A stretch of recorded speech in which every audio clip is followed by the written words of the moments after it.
반갑습니다.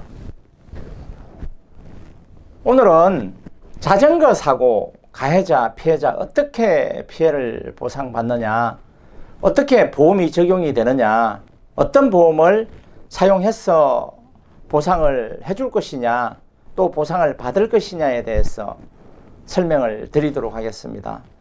자전거를 타다가 사고가 나면 참 당황스럽죠. 이게 어떤 보험을 적용해야 되고 내가 어떻게 보상을 받아야 되는지, 이런 부분에 대해서 누구나 다 궁금해 할 거라고 생각합니다. 자전거를 운전하는 사람이라면요. 그리고 한강 고수부지에 우리가 자전거를 타는 경우 그 자전거 도로가 좁기 때문에 엄청나게 위험합니다. 그리고 사이클 자전거의 경우는 시속 한 40km 정도 그 이상 이렇게 달리고 있는 것 같아요. MTB 자전거는 뭐 한 20km 정도 이렇게 지나가니까 위험하다고는 느껴지지 않는데, 꼭 거기에 막 번개처럼 달려서 가는 그 사이클 자전거가 진짜 위험하거든요. 부딪히면 뭐 척추체 골절 같은 거는 그냥 애사로 나고, 뭐 뇌출혈, 뭐 팔의 골절, 다리의 골절, 그냥 자연스럽게 발생할 수 있는, 자전거를 탄다는 것이 위험한 행위가 되어버린다라는 거죠. 그렇게 달리면. 그럴 경우에 이제 사고가 난 경우는 어떻게 할 것이냐에 문제가 있는데, 자, 첫 번째는 단독 사고로, 정말해서 내가 자전거를 타고 가다가 내 실수로 사고가 난 거예요. 이럴 때는 누구한테 원망할 수도 없는 거고, 본인이 이제 이 치료비라든지 이런 부분을 받아야 되겠죠. 자, 이럴 경우는 어떻게 하냐면, 자전거로 내 스스로 다친 사고에는 내가 가입한 개인보험에서 뭐 휴장의 진단을 받은 후에 휴장의 진단에 대한 그 3%에서 80% 이하 장애 또는 뭐 80% 이상의 장애, 이런 것에서 보험금을 청구해서 받으면 되고, 또 실비보험에서 자전거는 면책이 아니기 때문에 청구해서 치료비도 모두 실비 처리해서 받을 수 있습니다. 이 단독 사고는 그렇게 해서 그 개인보험에서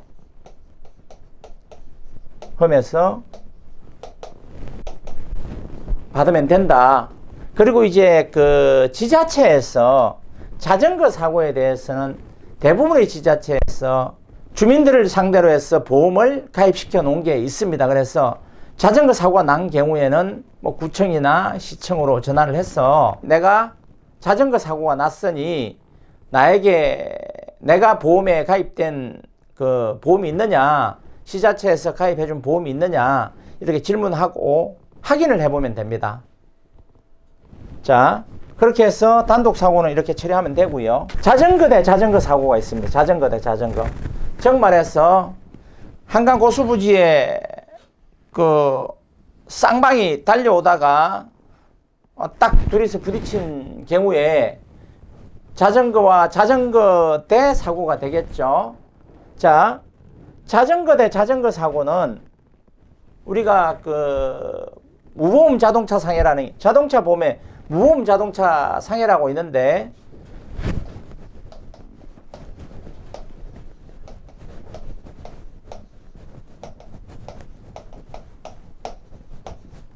무보험 자동차 상해라고 있는데, 이것은 자전거 사고에서는 해당이 안 됩니다. 결국 뭘로 해결해야 되냐면, 내가 가입한 또는 내 가족 중에 가입한 일상배상 책임 배상,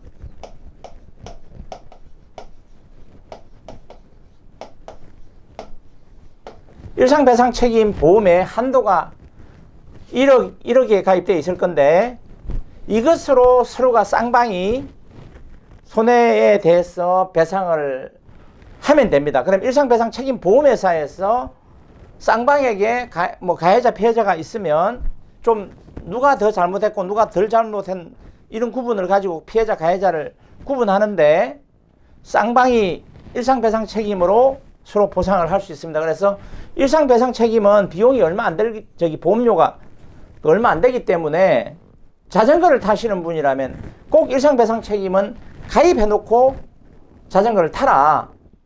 근데 여기서 한 가지 꼭 아셔야 되는 거. 여기서 꼭 아셔야 되는 거.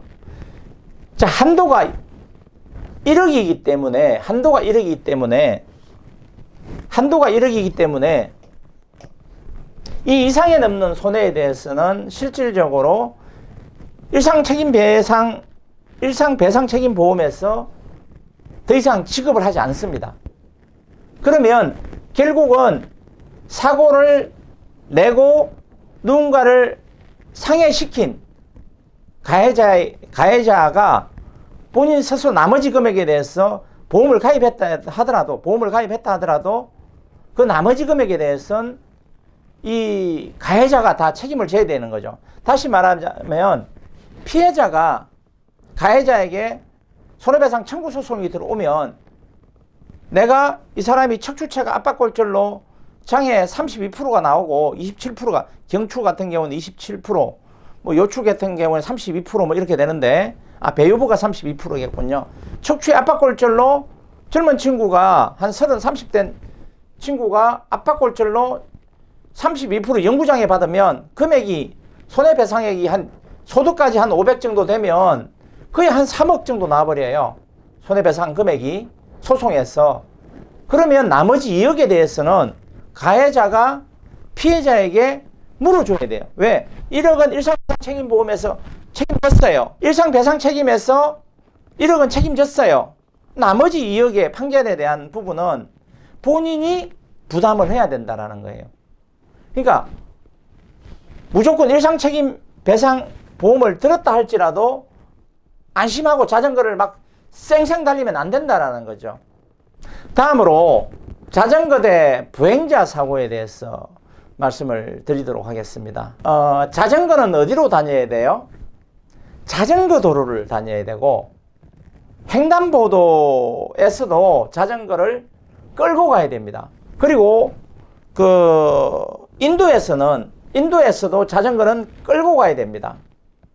그런데 대부분 자전거를 타시는 분들이 차도로 나가면 차도 가장자리로 다녀야 되거든요. 차도에서는 그 가장자리는 갓길을 이야기하는 최갓길을 이야기하는 거예요. 갓길로 다녀야 돼요. 자전거는. 그런데도 차가 막 쌩쌩 달리니까 무섭다라는 거죠. 무서우니까 어디로 올라오냐면 자전거 도로가 없으면 인도로 올라와서 자전거를 타고 지나간다는 거예요.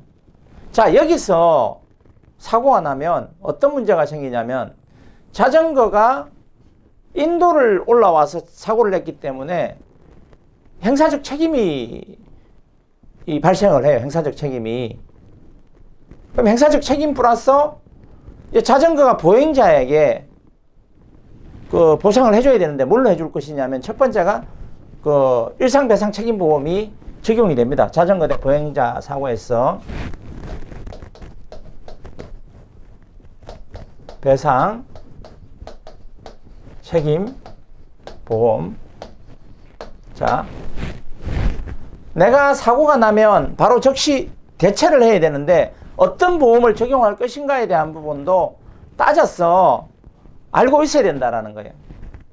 그 피해자에게 사고를 내고 나서 나 몰라, 무엇을 대처해 줄지 모르고 멍하니 있거나 방치하면 큰일 난다는 거예요.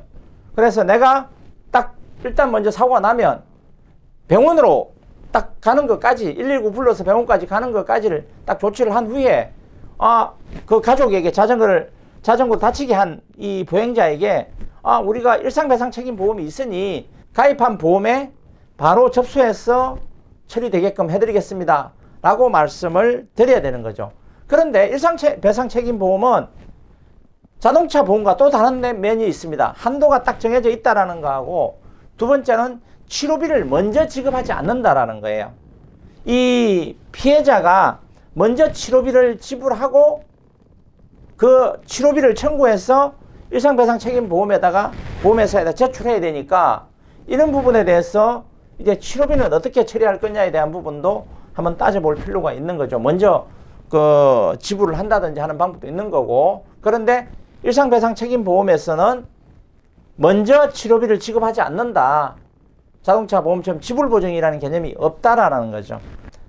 이렇게 설명을 드리고 자전거 사고가 발생했을 때, 자전거로 사고가 발생했을 때 어떤 보험을 적용할 것인가는 그 사항에 따라서 달라지기 때문에 그 사항에 맞는 보험을 적용하여 보험금을 청구해야 된다는 것을 말씀을 드리면서 오늘 강의를 마치도록 하겠습니다.